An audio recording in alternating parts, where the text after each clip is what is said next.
Hello everyone. জীবনের প্রথম সব কিছুই অনেক বেশি স্পেশাল হয়, তাই না?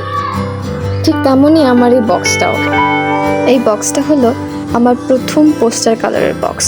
অ্যাক্রনের একটা বক্স ছিল, একদম রং টং উঠে চং পরে একাকার অবস্থা হয়ে যাওয়ার পরেও আমার কিন্তু একদম এটা ফেলতে ইচ্ছে করেনি।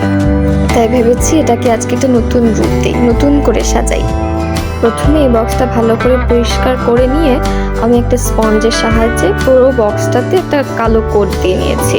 কালোটাই কেন জানি আমার রিক্সা পেন্টিং যেহেতু করব, তাই এটা অ্যাপ্রোপ্রিয়েট মনে হলো।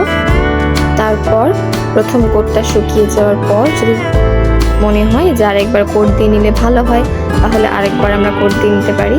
তো আমি 2বার কোট দিয়েছি, যেহেতু আমারটা একদম অনেক আগের বক্স ছিল।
এবার পালা রং বেরঙের রং দিয়ে রিক্সা পেন্টিং করে বক্সটাকে ফুটিয়ে তোলা। আসলে রিক্সা পেন্টিংটা আমাদের অনেকের কাছে অনেক বেশি সহজ মনে হয়, আবার অনেকের কাছে অনেক বেশি কঠিন মনে হয়।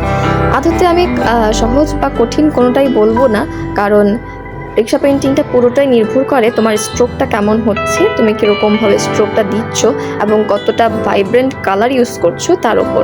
তুমি যত বেশি উজ্জ্বল কালার মানে আমাদের মৌলিক রঙগুলি ইউজ করবে তত বেশি সুন্দর হবে। আর অবশ্যই রিক্সা পেন্টিংয়ের যেই প্রধান বৈশিষ্ট্য স্ট্রোকগুলো, সেই স্ট্রোকগুলির দিকে লক্ষ্য রাখতে হয়। আমি চেষ্টা করেছি আমার মতো করে করার, আর বাকিটা তো তোমরা জানাবে যে তোমাদের কেমন লাগলো।